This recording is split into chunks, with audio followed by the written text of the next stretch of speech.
ஒரு யோகி நார்மலாக ஒரு கருத்து உண்டு. இந்த காயமே இது பொய்யடா, வெறும் காற்றடைத்த பையடா. இதை சொன்னது கடுவெளி சித்தர்.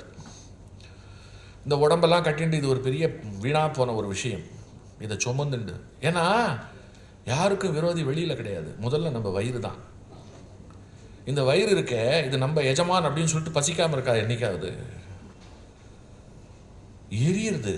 ஒருவேளை சோறு போடலைன்னா கூட என்ன என்ன மிஸ்டர் தட்டை எடுக்கலையா, என்னாச்சு இங்கே எனக்கு தாங்கலை, இப்போ எடுக்கிறியா இல்லை உன்னை மயக்கத்தில் பிடிச்சி தள்ளட்டுமா? நான் ஒரு வேளை, 2 வேளை, 3 வேளை, 4 வேளை, 5வது வேளை ஈனஸ்வரம் கண்ணு சுருகி நாய் பத்துன்னு விழுந்துடுறேன். என்னோடு நான் பிறக்கும் போதிலே இருந்து என் கூட இருந்து எனக்காகவே இருந்து கொண்டிருக்கிற என் வயிறே என் பேச்சை கேட்டு என்னை நடமாட விடாதபடி செய்து கொண்டிருக்கக்கூடிய ஒரு சூழ்நிலையில் எனக்கு ஒரு விரோதி வெளியிலையா? இந்த கேள்வியை தான் ஒரு சித்தன் கேட்டுட்டான். ஏன்டா எனக்கு என் வயிறுங்கிற ஒரு குடல் அப்படின்ற ஒரு பெரிய பாம்பை உள்ள வச்சுட்டு இதை ஜெயிக்காம நான் வேற எதை ஜெயிக்க முடியும்? நீங்க யாரை போய் கேட்டு பாருங்களேன், ஏதாவது ஒரு தப்பு பண்ணிடுவான். ஏன்டா இந்த தப்பை பண்ண, பாழும் இந்த வயிற்றுக்கு தாங்க. இதை சொல்லாதவா யாராவது உண்டா? அதுவும் இந்த ஆட்டோக்காரர்கிட்ட நீங்க பேசும்போது சொல்லுவா, சாமி என்ன சாமி ஒரு டீ காசு சாமி, இன்னைக்கு இந்த காசுக்கு ஒரு டீ வாங்க முடியுமா? உணவை சம்பந்தப்படுத்தியே சிந்திப்போம், உணவை சம்பந்தப்படுத்தியே பேசுவோம். இப்போ நம்ம உடம்பே நமக்கு எத்தனை பெரிய எதிரி, இதுக்கு எத்தனை பேர் பெரிய அடிமை, இந்த நாக்குக்கு எத்தனை பேர் பெரிய அடிமை. இன்னைக்கு டிவி நிகழ்ச்சியில் 3/4 வீசம் சமையல் கலை நிகழ்ச்சி தான். நானும் பார்க்குறேன், பல வருஷமாக பார்த்துட்டு இருக்கேன். விதவிதமாக என்னென்னத்தையோ பண்ணுறா, வதக்கிறா, போடுறா, கொட்டுறா, அதை பண்ணுறா, இதை பண்ணுறா. அதுக்கு ஹிந்தியில் ஒரு பேர், உருதுவில் ஒரு பேர், இங்கிலீஷில் ஒரு பேர், பேடாங்கிறா, வாடாங்கிறா. ஆனால் என் வீட்டில் என் ஒய்ஃப் மட்டும் 4 விதமான குழம்பு, 4 விதமான ரசத்தை தாண்டி, கருவேப்பிலையை தாண்டி செஞ்சதே கிடையாது. அன்றைக்கி நான் உட்காந்து பார்த்துட்டு இருந்தேன். என் ஒய்ஃப் பார்த்தா, இதை எதுக்கு பார்த்துட்டு இருக்கீங்க அப்படின்னா, பார்க்கத்தானே செய்கிறேன், இதெல்லாம் நான் பண்ணவா போகிறேன், நான் கண்ணால் சாப்பிட்டுக்கிறேன். பௌத்த புட்சிகள்லாம் எப்படின்னா இலையில் எல்லா விதமான பதார்த்தங்களையும் போட்டு சாப்பிட மாட்டான், அப்படியே உத்து பாப்பா, எழுந்துருவா, அதுக்கப்புறம் மற்றவா உட்காந்து சாப்பிடுவா. அவள் கண்ணால் சாப்பிட்டாச்சு. பிட்சுக்கள் புலநடக்கம் இருக்கு இல்லையா, அதுக்கு இப்படி ஒன்று உண்டு. நாம் இனிமேல் அதெல்லாம் நம்ம பார்த்து விதவிதமான ஐட்டங்களை எல்லாம் டிவியில் பண்ணும்போது நானும் பிட்சுவாக மாதிரி பார்த்து கண்ணால் சாப்பிட்டுக்க வேண்டியது. இந்த உடம்பு அப்படி. அதே சமயம் இந்த உடம்பை மிக சரியாக வைத்துக் கொள்ளணும். உள்ளம் கோயில் ஊன் உடம்பு ஆலயம் கள்ள புலன் 5 காளா மணி விளக்கு தெள்ள தெளிந்தார்க்கு ஜீவன் சிவலிங்கம். இது திருமூலர். உடம்பால் அழியின் உயிரால் அழிவர். உண்மைதான். உடம்பு சரியில்லைன்னு வச்சுக்கோங்க, போச்சு, எல்லாம் போச்சு. டாக்டருக்கு கொடுத்தே செத்து போயிடுவோம், சொத்து பூரா போயிடும். அதுவும் கால் மூட்டு, வயசான காலத்தில் கால்கள் படுத்துக்கிற பாடு அப்படின்னு ஒரு விஷயம் இருக்கு. என் தாத்தா கைத்தடியை எடுத்துக்கொண்டு தெருவில் நடப்பதற்கு ரொம்ப யோசித்தார். அவரால் நடக்க முடியல. இனிமேல் நீங்கள் தடி வச்சு நடக்கலாமே அப்படின்னா அவருடைய சுயமரியாதையும் அவருடைய கம்பீரமும் அதுக்கு இடம் கொடுக்கல. அவர் தானாக நடக்க போய் கீழே விழுந்து அடிபட்டு செத்து போயிட்டார். நான் இந்த குச்சியை வச்சு நான் நடந்து போகிறதுக்கு நான் நடக்காமலே இருந்துடுறேன். சில முதியவர்கள் இப்படி. அதுக்கு சொல்ல வந்தேன், நம்மளை இந்த உடம்பு தன் கையில் எடுத்துக்கொள்ளும் பொழுது அப்போ நம்ம என்ன தெரியுமா யோசிப்போம்? சின்ன வயசில் பாட்டி சீராமலுக்கு சாத்துப்பது போட்டு அதை ஒதுக்கி ஒதுக்கி விட்டேன், சாப்பிட்டுருந்தா எனக்கு இன்றைக்கி இந்த கதி இல்லை. கஷாயத்தை கொடுப்பா, குடிக்கவே மாட்டான், வாயில் மும்முன்னு வச்சுன்னு பாட்டி அந்த பக்கம் போனவொடனே இந்த பக்கம் போய் துப்பிடுவேன். முழுங்கி இருந்தால் எனக்கு இன்றைக்கி இந்த கதி இல்லை. மருந்தே உணவு, உணவே மருந்துன்னு சொன்ன விஷயங்கள் எல்லாம் வெறுமை கேட்டோம். நவ்வு ஜூமா எப்போ பாரு எண்ணெய் பதார்த்தத்தை சாப்பிட்டு, எப்போ பாரு எதெல்லாம் ஆகாதோ நாவினுடைய ருசிக்கு அடிமைப்பட்டு இந்த உடம்பை ஒரு சதை பிண்டமாக ஆக்கி, உடம்புல எவ்வளோ தூரத்துக்கு அறிவே வளரலை, ஆனால் சதை கிழுமி போய் வளர்ந்து. இன்றைக்கி டாக்டர் கொடுக்குற மிகப்பெரிய ஃபஸ்ட் கிளாஸ் ப்ரிஸ்கிரிப்ஷன் என்ன தெரியுமா? காத்தால் போன உடனே டாக்டரை போய் பார்க்கும்போது எல்லா டெஸ்ட்டும் படித்து முடித்த உடனே ஒரு கடைசியாக சொல்கிறார், ஒரு 25 மாத்திரை எழுதி கொடுத்துட்டு சொல்கிறார், சார் இத்தனையும் நான் ஞாபகம் வச்சுன்னு சாப்பிடணுமா? இதெல்லாம் எதுவும் சாப்பிட வேண்டாம் சாமி, நான் ஒன்று சொல்கிறேன் செய்வீங்களா? என்ன? டெய்லி காத்தால 5 கிலோமீட்டர் நடங்க, 6 மாதம் நடங்க, இது எதுவுமே நீங்கள் சாப்பிட வேண்டாம். நடை செத்ததனால் இங்கேருந்து ஒரு 100 மீட்டர் தூரத்துக்கு கூட ஒரு மொபட்டில் ஏறி உட்காந்துன்னு டுருன்னு போனதனால், குடிக்கின்ற நீரை விட மிக அதிகமாக பெட்ரோலை பயன்படுத்துகின்ற காரணத்தினால் ஆகாசத்தையும் கெடுத்து மழை வராமல் பண்ணோம், நமக்குள்ளேயும் ஊளை சதை விழுமாறு செய்தோம், உடம்பை நோயின் கூடாரமாக ஆக்கி கொண்டு விட்டோம். ஆனால் சித்பவானந்த சுவாமி இந்த உண்மை தெரிந்தவர், அதனால மல்யுத்த வீரனவர், உடம்பை அப்படி பேணினார். ஒரு யோகின்னு சொல்லி அவரை காமிச்சா எல்லாருக்கும் சந்தேகமாக இருக்கும். யோகின்னு சொல்கிறீங்க, என்னங்க அவர் இப்படி இருக்கார், எப்படி இப்படி இந்த மாதிரி ஆக முடிஞ்சது? அவருக்கு ஒரு நாள் ஒரு பொறி, நம்ம இப்படி மருத்துவத்தில் இருந்துட்டு மலேசியாவில் அவருக்கு போய் வேலை கிடைச்சது. மலேசியாவில் என்ன சம்பாத்தியம் யோசிச்சு பாருங்க. மருத்துவம் முடிச்சுட்டு மலேசியாவில் செய்கிறார். அவருக்குள்ள ஒரு சின்ன குறை இருந்துகிட்டே இருக்கு. இது வாழ்க்கை அல்ல. இங்கே இருக்கக்கூடிய பேஷண்ட்டை பார்த்து அவனுக்கு ஊசி போட்டு மாத்திரை மருந்து கொடுத்து காசு வாங்கி போட்டுக்கிறது வாழ்க்கை அல்ல. இதை விட பெருசாக ஒன்று இருக்குடா, இதை விட பெருசாக ஒன்று இருக்கு, நீ அதை நோக்கி போ.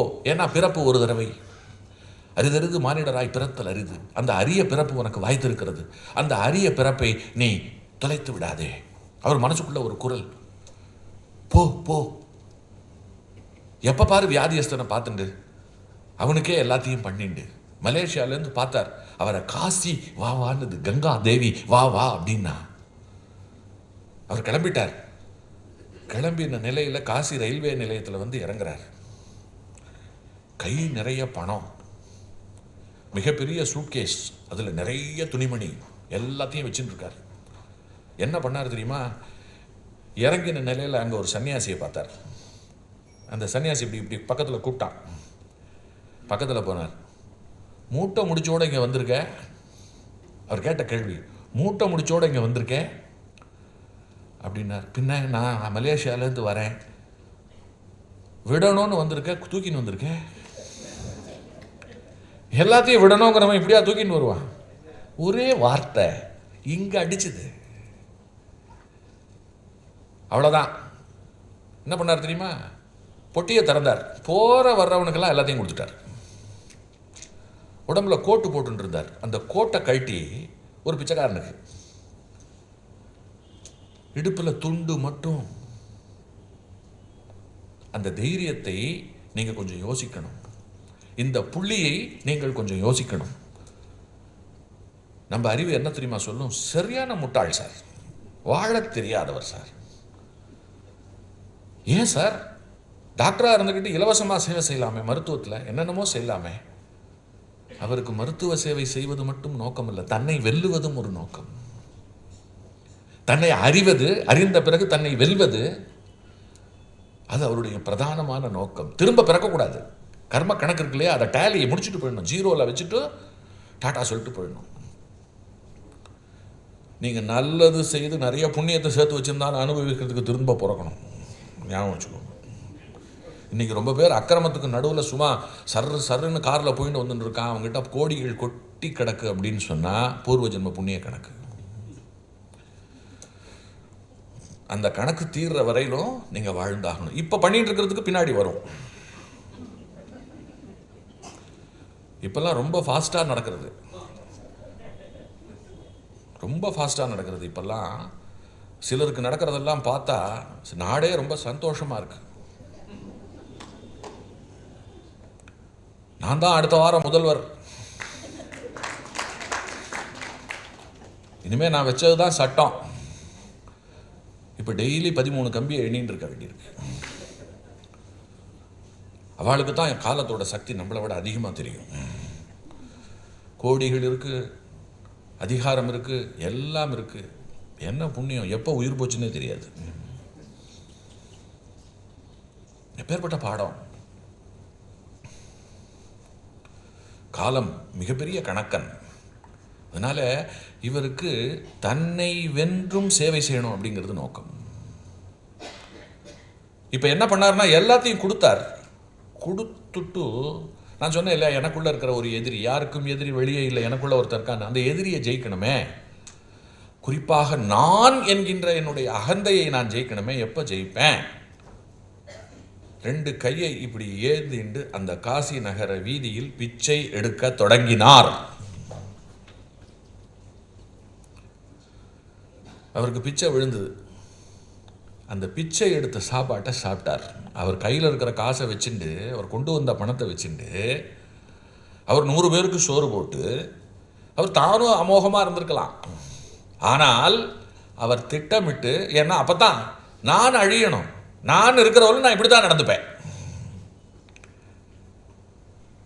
சன்னியாசியினுடைய தன்னை வெல்லுகின்ற புள்ளி அது. பிச்சை எடுத்தார். பிச்சை எடுத்து தான் சாப்பிட்டார். டெய்லி பிச்சை எடுத்து தான் சாப்பிட்டார். சாப்பிட்டுட்டு கங்கையில் குளிப்பார், விஸ்வநாதரை சேவிப்பார், ஓரமாக போய் உட்காந்து ஜபிப்பார், எவ்வளோ பசி அடக்க முடியுமோ அடக்குவார். அதை மீறி பசிக்கும் பொழுது கையை எடுத்துட்டு போவார். இவர்கள் எடுப்பதற்கு பெயர் பிச்சை அல்ல, பிட்சை. அந்த பிஎன்ஆவை வந்து கொஞ்சம் அழுத்தி சொல்லணும். அதாவது இழிந்த நிலையில் பாவத்தின் பால் பட்டு, பாவம் காரணமாக, கர்மம் காரணமாக எல்லாவற்றையும் இழந்து விட்ட நிலையில் இந்த உடம்பை எப்படியாவது காப்பாற்றிக் கொள்ளணும் அப்படிங்கிறதுக்காக ஒருவன் எடுப்பது பிச்சை. எப்பாடுபட்டாவது இந்த உடம்பை வென்றுவிட வேண்டும் என்று ஒருவன் எடுப்பதற்கு பெயர் பிட்சை.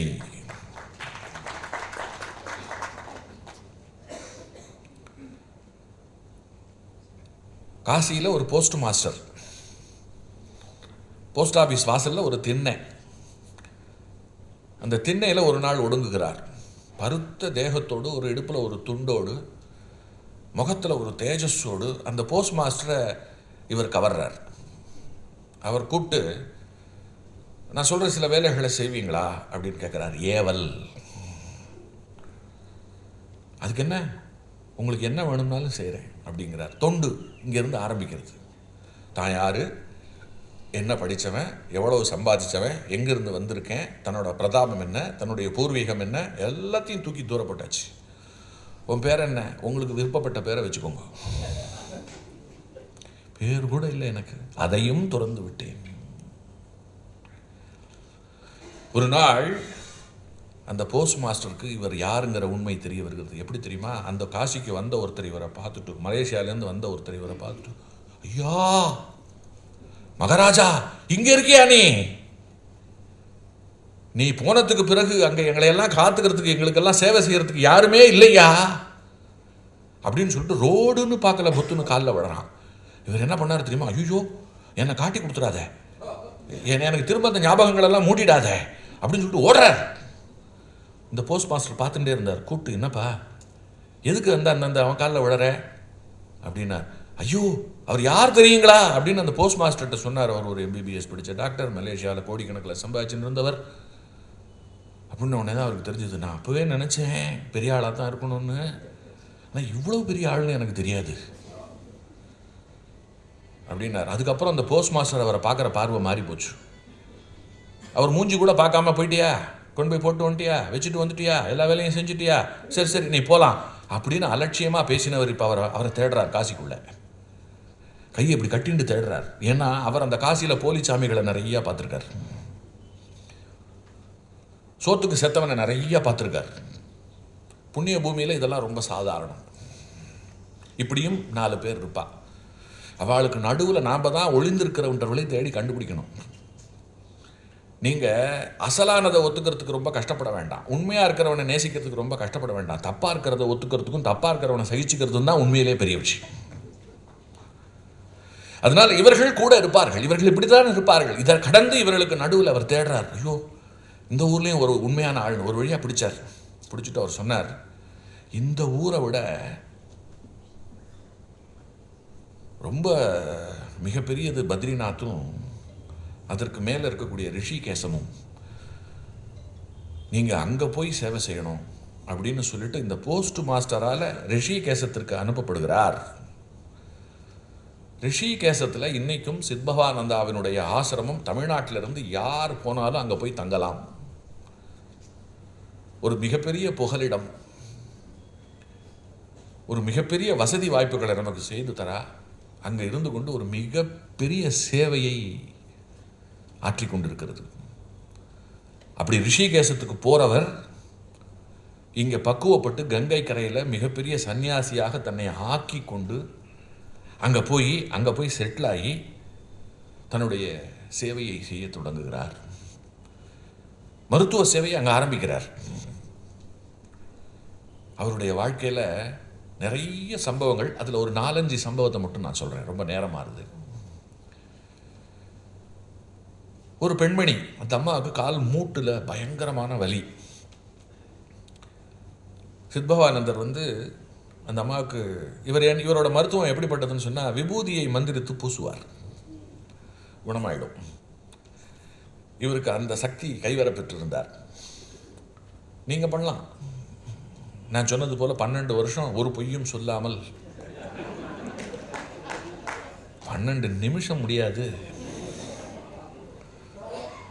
நம்ம கை மந்திர கையாயிடும். நம்ம நாக்கு இருக்கு இல்லையா, அது சொல்றதெல்லாம் பலிக்கிற நாக்கா மாறிடும். பண்டாரிவர் கையில் அந்த விபூதி இருக்கு இல்லையா, அதை எடுத்து பூசலான்னா அந்த அம்மா இருக்கா இல்லையா, அந்த அம்மாவுக்கு வெக்கமாக இருக்கு. ஒரு ஆண்மகன் முன்னாலே எப்படி புடவையை தூக்கிண்டு முட்டியெல்லாம் காட்டுறது, எனக்கு வேண்டாம், நான் வலியோடையே இருக்கேன்னு போயிட்டா. இவர் ராத்திரி பூரா தூங்கலை. எல்லாருக்கும் பண்ணுறோம், ஆனால் இப்படிப்பட்ட ஒரு நிலையில் இருக்கக்கூடியவர்களுக்கு என்னால் பண்ண முடியலையே, ஒரு ஒரு ஒரு குறையாக இருக்கிறதே, இந்த பெண்ணுக்கு நான் என்ன செய்யறது? இன்னொன்று, அந்த பெண்ணினுடைய வெட்கத்தெல்லாம் நான் தப்பு சொல்ல முடியாதே. அந்த பெண்ணினுடைய வெட்கம் இருக்கிறதே, அது ரொம்ப ரொம்ப ரொம்ப நியாயமான ஒரு வெட்கமாச்சே. அந்த வெட்கத்தை நான் எப்படி நான் ஒரு தப்பான வெட்கம்னு நான் அவளுக்கு சொல்லுவேன்? இந்த வெட்கத்தை எப்படி வெல்லுவது அப்படின்னு படுத்தார். இன்னைக்கு ராத்திரி சொப்பனத்தில் அம்பாள் வரா, எல்லா பெண்ணையும் நீ என்ன மாதிரி நினைச்சுடுறா. மறுநாள் அந்த பெண்ணை தேடி வந்தார். அம்மா, நீ என்னை பெற்றவள், அதற்கும் மேல் பரமேஸ்வரி, நான் உன்னுடைய பிள்ளை, உன் காலை தொட்டு பூஜிப்பதற்கு என்னை அனுமதிப்பாயா? சேவை செய்யறதுக்கு எப்படி கேட்குறான் ஒரு மனுஷன், யோசிச்சு பாருங்க. அந்த அம்மா எடுத்துக்கூடா, எப்போ என் குழந்தைன்னு நீ சொல்லிட்டியோ காலை நீட்டினா சேவை செய்தார். அவருடைய வாழ்க்கையில் காண கிடைக்கிற ஒரு அற்புதமான விஷயம். கங்கா சாகர்னு ஒரு இடம் இருக்கு, சமுத்திரமும் கங்கையும் சங்கமிக்கிற இடம். அங்கே சிங்கப்பூர் மகாராணி வந்திருக்காங்க. அங்கே கொஞ்சம் தூரத்தில் போய் படகுல ஏறி டிராவல் பண்ணி ஒரு குறிப்பிட்ட இடத்துக்கு போய் பிண்டம் போடணும். ஆனால் தண்ணி இதோ இவ்வளோ தூரத்துக்கு மார்பளவு தண்ணி. அந்த சிங்கப்பூர் ராணி இருக்கா இல்லையா, அந்த அம்மா படகுல ஏறுறதுக்கு அவ்வளோ தூரம் நடக்கணுமே, தயங்குறா. என்ன பண்ணுறது அப்படின்னு தயங்கி நிற்கும் பொழுது, இவருக்கு தான் எல்லா பெண்களையும் அம்மாவை பார்க்குற அந்த பக்குவம் வந்தாச்சே. நேராக போன இதே தான் சொன்னார், அம்மா நீ என் வரையில் பரமேஸ்வரி, நான் உன்னை தூக்கிக்கிறேன், உன்னை என் தோளில் தூக்கிக்கிறேன்னார். குனிஞ்சு அப்படியே தோளில் தூக்கிட்டார். நேராக போய் படகுல உட்கார வச்சார். இந்த பக்குவம் அவரை எப்படி செலுத்துறது பாருங்க. இதெல்லாம் விட ஒன்றும் பெரிய விஷயம் என்னென்னா, இன்றைக்கி நிறையா தடுப்பூசிகளை கண்டுபிடிச்சிட்டோம், விஞ்ஞானம் நிறைய நல்ல விஷயங்களும் சாதிச்சிருக்கு. அதன் காரணமாகவே நிறைய நொச்சுன்னு இருக்கிறவர்களுடைய ஆய்வுகளை நீட்டிச்சு பல பேர் போக முடியாமல் வயசை சுமந்துட்டு உட்காந்துட்டு இருக்கா. 90, 95 இன்றைக்கி சாதாரணமாக நம்ம வாழறோம். இது விஞ்ஞானத்தினுடைய கொடையா மடையா எனக்கு தெரியல. அன்றைக்கு எப்படின்னு சொன்னால், கொள்ளை நோய் வந்ததுன்னு சொன்னால் அவ்வளோதான், கொத்தாக செத்து போவா. அதுலேயும் காலரா, டைஃபாய்டு இந்த மாதிரி எல்லாம் வந்ததுன்னு சொன்னால் அள்ளி எடுத்துகிட்டு போயிடும். ரிஷிகேசத்தில் ஒரு சந்நியாச கூட்டத்துக்கே வந்துருத்து. அவர்கள் அத்தனை பேரும் வாழ்க்கையை வெறுத்து தங்களை எல்லாம் அப்படியே துறந்து வாழுகின்ற சன்னியாசிகள். அவர்களுக்கு இந்த வியாதி கர்மா, யாராக இருந்தால் என்ன கர்மா. அதில் ஒரு சன்னியாசிக்கு மலம் வெளியேற முடியாமல் வயிறு கல்லாயிடுது. அவருக்கு தசவாயுவால் தான் நம்ம உடம்பு இயங்குறது. அதில் ஒரு வாயு தான் மலம் வெளியேறுவதற்கு காரணம். ஒரு வாயு நம்ம தும்மல் கொள்வது இதெல்லாமே இன்னொரு வாயு காரணம். அந்த தசவாயுக்கு ஒவ்வொரு வாயுக்கும் கூர்மன், நாகன், தனஞ்சயன் அப்படின்னு பேர்லாம் உண்டு. விஞ்ஞானம் காற்றுன்னு ஒன்று மட்டும் சொல்கிறது, நம் ஞானம் தான் காற்றுக்கு 10 பேர் வச்சு அது எப்படியெல்லாம் ஆப்ரேட் ஆகுதுன்னு நம்ம சித்தன் சொல்லிட்டு போயிடும். இவரால் மலத்தை வெளியேற்றிட்டா இவருக்கு சிக்கல் நீங்கிடும். ஆனால் இவருக்கு அதுக்கான சக்தியே இல்லை, இனிமா கொடுக்கறதுக்கான சூழலும் இல்லை. கொஞ்சம் கூட சுவாமி யோசிக்கல, கை விரலை உள்ளே விட்டு வெளியே எடுத்து போட்டார். சரியா போயிடுத்து. அவர் எழுந்து உட்கார்ந்தார். மலம் இதை தீண்டுவதா? கிளவுஸ் எல்லாம் இல்லை, எந்த விஞ்ஞான வசதிகளும் இல்லை, பார்க்கவே இல்லை. எப்படியெல்லாம் சர்வீஸ் பண்ணியிருக்காரு அதுக்கு சொல்கிறேன். நான் ரொம்ப கருணை மயமானவர். பொதுவாக இந்த மாதிரி ஒரு மனுஷன் இருக்கும்போது சந்தேகப்படுறதுக்கு 4 பேர் வந்துடுவா. குண்டா இருக்கான், யோகின்னு சொல்லிக்கிறான், டாக்டர்னு வேற சொல்கிறான், ஏதாவது வில்லங்க இருக்குமோ? ஏன்னா ரொம்ப பேர் என்ன பண்ணிவிடுவான், எங்கேயாவது கொள்ளை அடிச்சுட்டு கொன்னுட்டு போலீஸ் தேடின்னு இருக்கோம், இங்கே சன்னியாசியாக வந்து உட்காந்துருவான். ஒரு பக்கம் பெரிய எஸ்கேப்பு, இன்னொரு பக்கம் மாலை மரியாதை. எல்லாரும் காலில் வந்து விழுவான், தாடி மீசையை வச்சுன்னு மறைச்சிப்பான். கலியுகத்தில் எல்லாம் சகஜம். அந்த மாதிரி அங்கே சிலருக்கு சந்தேகம் வந்துடுது. அதில் ஒருத்தன் இவரை என்ன பண்ணால் கத்தியால் குத்துறதுக்கு வந்தான். தோளில் குத்திட்டான், கத்தி எடுத்து தோளில் குத்திட்டான். நல்ல வேளை கத்தி உள்ளே இறங்கி பெருசாக காயம்லாம் எதுவும் ஏற்படலை. இவருடைய சிஷ்யர்கள்லாம் சேர்ந்து அவனை பிடிச்சி கட்டி வச்சு எங்கள் சாமியவே அடிக்க வேண்டிய, அவனை என்ன பண்ணுறோம் பார் அப்படின்னு சொல்லிட்டு ஆரம்பிக்கும்போது வந்தார். அப்படியே தடுத்து நிறுத்தினார். தயவுசெய்து அவன் கட்டெல்லாம் அவுத்து விடுங்க அப்படின்னார். அவன் அப்படியே வெலத்து போயிருந்தான். பயப்படாதப்பா, இங்கே என்னை மீறி உன்னை யாரும் எதுவும் பண்ண மாட்டாங்க. கண்ணு சொருகிறத பார்த்தா உனக்கு பசின்னு தோன்றுறது, முதல்ல உனக்கு சாப்பாட்டை போடுங்க அப்படின்னார். அப்போ பார்த்து நமக்கு விருந்தினர்கள் யாராவது கெஸ்ட்டு வந்தால் நம்ம என்ன சொல்லுவோம், ஸ்வீட் பண்ணிடி அப்படின்னு சொல்லுவோம் இல்லையா? அன்றைக்கி சொன்னார், ஸ்வீட்டோடு கொண்டு வந்து இவனுக்கு போடு அப்படின்னார். அவனுக்கு விருந்து, இனிப்போடு கூடின விருந்து பண்ணி முடித்த உடனே அவர் என்ன சொன்னார், கிழிஞ்ச ட்ரெஸ்ஸு அது இதுவுமா இருக்க, நல்ல துணிமணி தரேன் இரு, நல்ல விதமாக இரு, இனிமேல் இந்த மாதிரியான காரியங்களில் ஈடுபடாத அப்படின்னார். அவனுக்கு ஒன்றும் புரியல. அவனுக்கு அப்போ தான் அவன் நிச்சயமாக தெரிஞ்சுட்டு இருக்கும், ஒரு நல்லவனை, இப்போ ஒரு மரம் இருக்குது, நம்ம அது மேலே கல் எடுத்து எறிகிறோம், அது பழம் தருகிறது. ஒரு நாய் மேலே கல் எடுத்து எரிஞ்சால் கப்புன்னு பிடுங்கிவிடும். அவர்கிட்ட இருக்கக்கூடிய நகை நட்டை எல்லாம் பிடுங்கிட்டு கையை காலை வெட்டிட்டு ஒரு புதரில் தூக்கி போட்டுருவா. அவருடைய கர்மம் கழியவும் சொர்க்கத்திலேருந்து ரதம் வரும் அவரை கூட்டின்னு போகிறதுக்கு. அவருடைய பிறப்பில் இதெல்லாம் அனுபவிக்கணும்னு இருக்கு. எல்லாத்தையும் அனுபவித்து முடிச்சு அவர் அந்த நிலையிலையும் ஐயோ என்ன வெட்டிட்டானே குத்திட்டானே நாசமாக போக அதெல்லாம் எதுவுமே சொல்லலை. அவர் அந்த நிலையிலையும் பாண்டுரங்கான்னு அதே நினைப்போடு இருந்தார். எப்படா இந்த வலியை மறந்து ஒன்னால் பக்தி செய்ய முடிகிறது? புரியல. சொர்க்கத்தில் இருக்கக்கூடிய ரதத்தால் முடியல, பறந்து வந்துடுத்து இவர் முன்னால். தேவதூதர்கள் ஏறிக்க சொன்னா ஜெயதேவரை. அவர் சொன்னார், நான் ஏறுறது பெருசு இல்லை, என்னை குத்தின என் கை காலை வெட்டினா இல்லையா அவனையும் ஏற்றிக்கணும் சொர்க்கத்துக்கு. ஜெயதேவருடைய சரித்திரத்தை சொல்லும் பொழுது உங்களுக்கு அப்படியே புல்லரிக்கும். எப்படியெல்லாம் நிறைய மூட்டைப்பூச்சி என்ன பண்ணிட்டாக்க, குருநாதரை மூட்டைப்பூச்சி கடிக்கிறதா அப்படின்னு சொல்லிட்டு மண்ணெண்ணெயை துணியில் நினச்சி அதை வந்து எல்லாரும் அந்த கட்டிலுக்கு இட வந்துட்டாங்க. அவர் என்ன பண்ணார், இதெல்லாம் எதுவும் பண்ணாது, நான் தரையில் போய் படுத்துக்கிறேன். நான் வாழணுங்கிறதுக்காக ஒரு உயிர் சாகணுங்கிறது வந்து நெறி கிடையாது. அதுக்கு என்ன அறிவு இருக்கா? நான் வந்து மனுஷன், என்னை கடிச்சா எனக்கு வலிக்கும்னு அதுக்கு ஏதாவது தெரியுமா? அது அதன் இயல்பில் வாழுகிறது. அந்த இயல்பை நம்மால் மாற்ற முடியுமா? அதுக்கு தெரியல, நமக்கு தெரியறது இல்லையா? அப்போ நாம் மாற்றிக்கணும். அதை மீறி அது கடித்ததுன்னு சொன்னால் ரத்த தானம் பண்ணிட்டு போனதா நான் நினச்சிக்கிறேன். மகாபெரியவர் சொன்னாரே, மகாபெரியவர் ஒரு நாள் உட்காந்து ஆத்தங்கரையில் உட்காந்துட்டு இருக்கார், தபஸ் பண்ணிட்டு இருக்கார். வந்து பார்த்தா பதறி போன அந்த ஆற்றுல அந்த கரையில் ஏகப்பட்ட அட்டைப்பூச்சி காலில் எல்லாம் ஏறின்றது. உடனே ஒருத்தன் ஓடுறான், அடே தீப்பூச்சி எடுத்துன்னு வாடுறான், ஒருத்தன் மூக்குப்பொடி எடுத்துன்னு வாடுறான், ஒருத்தன் மிளகாப்பொடி எடுத்துன்னு வாடுறான்.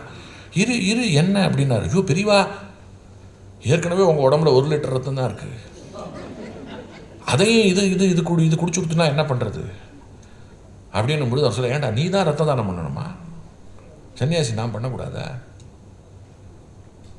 அது வயிறு ரொம்பிடுச்சுன்னா விட்டுட்டு போகிறது. அது ரொம்ப கொடுத்து வச்ச அட்டை, எத்தனையோ அட்டை குடிகாரனை உடம்புல அது குடிச்சிருந்ததுன்னா அது என்ன ஆயிருக்கும்? அது பண்ண பாவம். ஒரு மகத்தான ஞானி, ஒரு பரமேஸ்வரனுடைய அவதாரம், அதுக்கு நிச்சயமாக மோட்சங்கிறத நம்ம சொல்ல வேண்டிய அவசியமே இல்லை.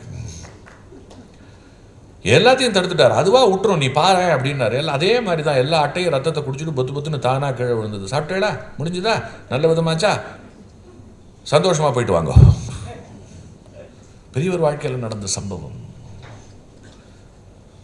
இவரும் ஒரு மூட்டை பூச்சிக்கு. இதை விட என்னன்னு சொன்னால், எலி தொல்லை ஜாஸ்தியாக போயிடுத்து, பேப்பரெல்லாம் கடிக்கிறது. அதுக்கு அவர் என்ன சொன்னார் தெரியுமா? எலிகளே அடிக்காதீர்கள், எலிக்கு மருந்து வைக்காத, ஃபைலெல்லாம் ஒழுங்காக பீரோவில் வச்சு பூட்டி வை, நீ தான் உன்னை காப்பாற்றிக்கணுமே தவிர நான் அப்படியே தான் இருப்பேன். நம்மளோட வழக்கமே எப்படி தெரியுமா? நாம் போய் முள்ளு மேலே காலை வைப்போம், ஆனால் சொல்லும்போது முள்ளு குத்திடுத்து. நாம் போய் அது மேலே வச்சு நம்ம குத்த வச்சுட்டு பழிய தூக்கி அதன் மேலே போட்டுருவோம். அதனால் நீ இந்த காரியத்தை எல்லாம் பண்ணாதே, நீ இப்படியே செயல்படு. இதுதான் சித்பவானந்தர் வாழ்க்கையில் காண கிடைக்கிற அற்புதமான விஷயங்கள். சேவை சேவை சேவை. அவர் நமக்கு விட்டுட்டு போனது எல்லாமே அதுதான். கடைசி வரையிலும் சேவை செய்து சேவையவே ஒரு மிகப்பெரிய வாழ்க்கையாக அவர் வாழ்ந்துட்டு போனார். ஒரு யோகியை பார்த்தாச்சு, ஒரு சித்தன். ரொம்ப சுருக்கமாக முடிச்சுக்கிறேன். பேசணுமா? பாலு அவர்கள் ஒரு நிமிஷம் உங்க கூட பேசுவார். அனைவருக்கும் நமஸ்காரம்.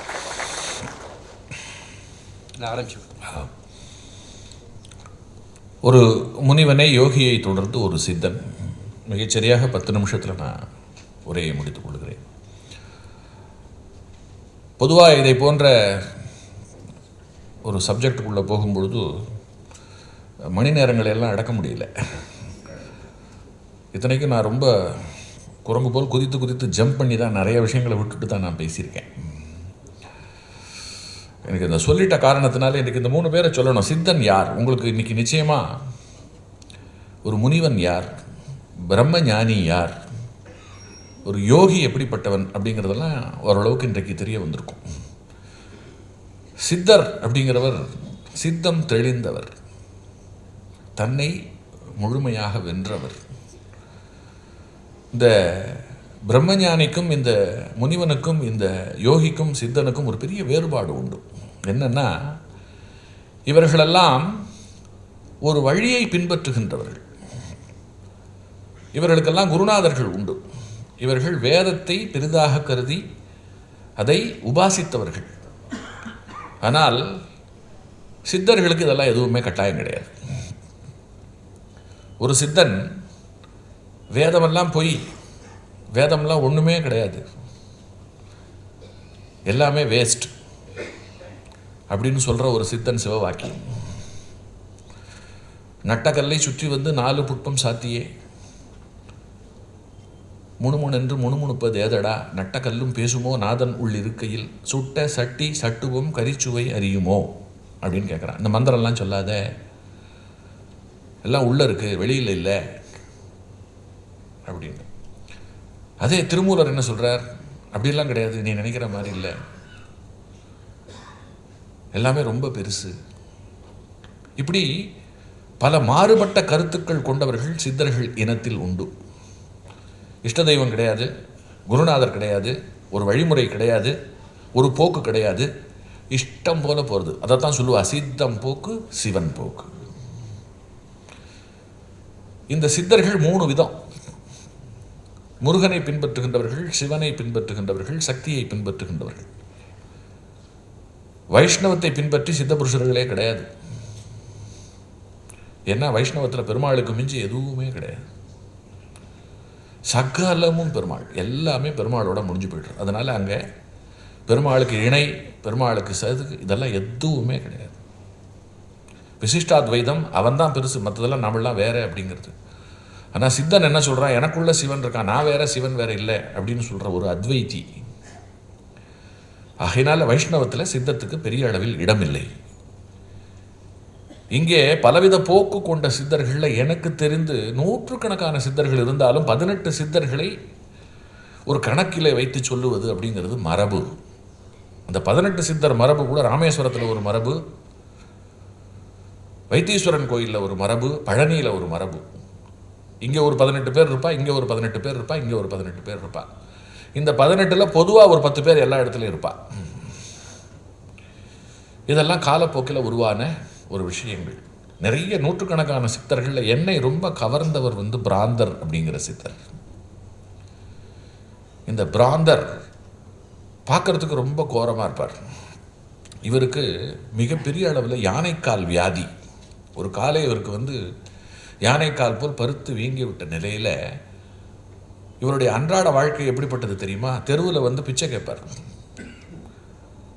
இவருக்கு அரிசி கிடைச்ச உடனே வரிசையாக 10 வீட்டில் போடுறதுக்கு தயாராக இருந்தாலும் தன் தேவைக்கு கிடைச்ச உடனே என்ன பண்ணிடுவார்? திரும்பிடுவார். இவர் வசித்தது அந்த ஊரில் எல்லோரும் செல்லுவதற்கே அச்சப்படுகின்ற ஒரு சுடுகாட்டில். சுடுகாடு தான், அந்த ருத்ரபூமி தான் இவரோட இடம். பேய்கள் நடமாடுகின்ற ருத்ரபூமி. அங்கே ஒரு மரத்தடியில் ஒரு பானையில் சோறு பொங்குவார். பொங்கின சோத்தில் முதல் கைப்பிடியை காக்கை குருவிக்கு வைப்பார். அதுக்கப்புறம் தெரு சுத்துற நாய்களுக்கு வைப்பார். கடைசியாக எல்லாரும் போக ஒரே ஒரு பிடியை சாப்பிட்டுட்டு அந்த சட்டியை கழுவி கவுத்து வைத்துடுவார். திரும்ப பசிக்கும் பொழுது திரும்ப கேட்டு செல்வார். அவரை பொறுத்த மட்டும் அன்றைக்கு வாழ்வது தான் வாழ்க்கை, நாளை கிடையாது. பொழுது விடிஞ்சுடுத்துன்னு சொன்னால் என்ன சொல்லுவார்? அடடே இறைவா, எனக்கு இன்றைய தினத்தை தந்திருக்கிறாய், நன்றி. சரி, இன்றைக்கு நீ கொடுத்துட்ட, இன்றைக்கு நான் வாழணும் அப்படிங்கிறதுக்காக வாழ்வார். நாளைன்னு எடுத்து வச்சுக்கிறது அது இது கிடையாது. ரொம்ப சூட்சமமாக மறைபொருள் உணர்த்துபவர். பிராந்தன்னு சொன்னாக்கா மலையாளத்தில் பைத்தியக்காரன் அர்த்தம். அவருடைய செயல்களை பார்க்கும் பொழுது கூட ஒரு பைத்தியக்காரனுடைய செயல் போல இருக்கும். ஆனால் கூர்ந்து கவனித்தால் அதுக்குள்ள பெரிய ஆழ்ந்த பொருள் இருக்கும். அவர் என்ன பண்ணுவார்னா, ஒரு மலை அடிவாரத்திலிருந்து பெரிய கல்லை உருட்டி கொண்டு மேலே கொண்டு போவார். ஊரே நின்று பார்க்கும். எதுக்கு இந்த மனுஷன் இந்த கல்லை இப்படி உருட்டி மேட்டு மேலே அப்படி ரொம்ப சிரமப்பட்டு ஏற்றி எடுத்துன்னு போகிறான் அப்படின்னு உச்சியில் போய் அந்த கல்லை நிறுத்திட்டு வேர்த்து வழியை கொஞ்ச நாழி நின்று எல்லாரும் பார்த்த நெல்லை காலால் ஒரு எத்துவார். அந்த கல் திரும்ப தடன்னு கீழே விழும். பைத்தியக்காரங்கிறது சரியாக இருக்கு பார். எவ்வளோ கஷ்டப்பட்டு மேலே ஏற்றினா ஒரே எத்தில் கீழே கொண்டு வந்து விட்டுட்டான். ஆனால் அதற்கு என்ன பொருள்னா, ஆக்குவது எதுவும் கடினம், அழிப்பது சுலபம் அப்படிங்கிற கருத்தை தான் அவர் இந்த உலகத்துக்கு இதன் மூலமாக உணர்த்துறார். இப்படிப்பட்டவர் ஒரு நாள் ருத்ரபூமியில் படுத்து தூங்கி கொண்டிருக்கும் பொழுது அந்த ருத்ரபூமியில் நிறைய மாந்திரீகர்கள் காளி மாதாவை வசப்படுத்தி அவகிட்ட வரங்களை வாங்கிட்டு போகிறதுங்கிறது வழக்கம். ரொம்ப அகோரமான சூலக்காளி நடமாடுகிற ஒரு ருத்ரபூமி. அதில் என்ன பண்ணார், அங்கே ஒரு குடிசையில் இருக்கிறவர் அன்னைக்குன்னு பார்த்து அவன் நடமாடுற வழியில் காற்று போக்கு வேணும்னு சொல்லிட்டு விழுந்து படுத்துட்டார். ராத்திரி வந்தால் அவர் குரட்டை விட்டு தூங்கிட்டு இருக்கார். காளி வந்தால் பார்த்தா கையில் திரிசூலத்தோட, நான் நடமாடுகிற பூமியில் என்னை கண்டே அஞ்சுகிற அத்தனை பேருக்கு நடுவில் ஒருத்தன் என்ன தைரியமாக படுத்துட்டு இருக்கான் அப்படின்னு சொல்லிட்டு காலால் எட்டி உதச்சி எழுப்பினா. யாரா அது, எழுந்துடுறா அப்படின்னா. கண்களை கசக்கி கொண்டு எழுந்திருந்து பார்க்குறாரு. நாமெல்லாம் பார்த்தா அலறி துடிச்சு ஓடி போயிடுவோம். கபால மாலையோட, வயிற்று வரை தொங்குற நாக்கோட, முட்டை வெடிகளோட காளி சுரூபத்தை நீங்கள் கற்பனை செய்து பாருங்க. அந்த கோலத்தோடு அவள் காட்சி தரார். பிராந்தர் என்ன பண்ணார் தெரியுமா? இப்படி எல்லாம் பார்த்துட்டு கண்ணை கசக்கின்னுட்டு, காளியா எதுக்கு தூங்கும்போது எழுப்புறேன்னு சாதாரணமாக கேட்டார். காளிக்கு இப்போ டர் ஆயிடுது. தன்னை பார்த்தா எல்லாரும் பயப்படுவா. இவன் எதுக்கு எழுப்புறேன்னு கேட்குறான். என்ன சாவதானம், எழுந்துரு, என்னை பார்த்தா உனக்கு பயமா இல்லையா அப்படின்னா. இப்போ பார்த்தா எதுக்கு பயப்படணும், உனக்கு பயமுறுத்துறதே வேலை, எனக்கு பயம்லாம் ஒன்றும் இல்லை, உனக்கு இப்போ என்ன வேணும், எதுக்கு தூக்கத்தை கெடுத்துட்டு என்கிட்ட பேசின்னு இருக்கேன் அப்படின்னா. திரும்ப திரும்ப தூக்கம் தூக்கம் தூக்கம், கொஞ்சம் கூட உனக்கு பயமா இல்லையா? என் தரிசனத்துக்காக அவரவர்கள் எவ்வளவு தவம் கிடக்கிறான் தெரியுமா இந்த காட்டுக்குள்ளே. அப்பப்போ அவங்ககிட்ட போய் தரிசனம் கொண்டு என்ன உண்டோ பண்ணி என்கிட்ட என் கழுத்தையா இருக்கிற, நீ யார் கூட பேசின்னு இருக்க தெரியுமா? எதுக்கு இந்த மிரட்டல், உனக்கு இப்போ என்ன வேணும்? நீ இப்படியெல்லாம் பண்ணேன்னு வச்சுக்கோயே, உன்னை நான் இந்த இடத்துல அப்படியே தலையை வெட்டி உன்னை கண்ட துண்டமாக்கி சாப்பிட்ருவேன். அதுக்கு அவர் என்ன சொன்னார் தெரியுமா? அப்படியா, இது பாழும் உடம்பு, இதனால் 10 பைசாக்கு பிரயோஜனம் இல்லைன்னு நினச்சிட்டு இருந்தேன், இதுக்கு இவ்வளோ பெரிய ஒரு மதிப்பு இருக்குன்னு சொன்னால் தாராளமாக முதல்ல அதை பண்ணு, அதை விட்டுட்டு எதுக்கு பேசின்னு இருக்கேன் அப்படின்னார். இதுக்கு மேலே காளியால் எதுவும் பேச முடியல. அப்பா நீ யார்ரா அப்படின்னா, இந்த ஊரில் என்னால் பிராந்தங்கிற கிறுக்கன் வா அப்படின்னு ஒன்றே சொன்னா. ஓ பிராந்த சித்தனா, கலங்காத சிந்தைக்கு சொந்தக்காரன் நீ, நான் எப்படி கேள்வி கேட்டாலும் எந்த இடத்திலும் நீ கலங்கவில்லை, அனைத்திற்கும் தெளிவான ஒரு பதிலை சொன்னாய். நீ அன்றைக்கு வாழ்பவன், நாளை என்று ஒன்று உனக்கு கிடையாது. நீ உன்னை வென்று விட்டவன். உன்னை பார்க்கையில் எனக்கு ரொம்ப சந்தோஷமாக இருக்குது, உனக்கு என்ன வரம் வேணும்னார். கிட்டத்தட்ட இவரும் ஒரு பிரம்மஞானி, நம்ம சனத்குமார் மாதிரி. மேலே கீழே பார்த்துட்டு நான் கேட்கவே இல்லை, எதுக்கு நீயா தரேங்கிற சொன்னார். இல்லைப்பா, உன்னை பார்த்த உடனே எனக்கு ஒரு சந்தோஷம், என்கிட்ட அவன் என்னென்ன கேட்குறான்னு தெரியுமா, உனக்கு நான் ஏதாவது தரணும்னு ஆசைப்பட்றேன், என்ன வேணும் அப்படின்னார். இல்லைப்பா, எனக்கு ஒரு தேவையும் இல்லை, எனக்கு தேவையான அரிசியை இந்த ஊரில் இருக்கிறவா கொடுத்துட்றா, எனக்கு ஒரு கைப்பிடி போகிறோம், அதனால் எனக்கு அதுக்கு மேலெல்லாம் ஒன்றும் அவசியம் இல்லை, உங்கள்கிட்ட கேட்டு பெறுவதற்கு ஒன்றும் இல்லை, இப்போதைக்கு தூங்கணும், கிளம்பு. என்ன நீ இப்படி சொல்கிற? சரி, உனக்கு இந்த ஊரில் இருக்கின்றவர்கள் எல்லாம் தந்துடுறா, ரைட்டு, நீ இப்படியே கடக்கணுமா? உனக்கு முக்தி வேண்டாமா? உனக்கு மோட்சம் வேண்டாமா? அதை நீ என்கிட்ட கேட்க மாட்டியா அப்படின்னு எடுத்து கொடுத்தா.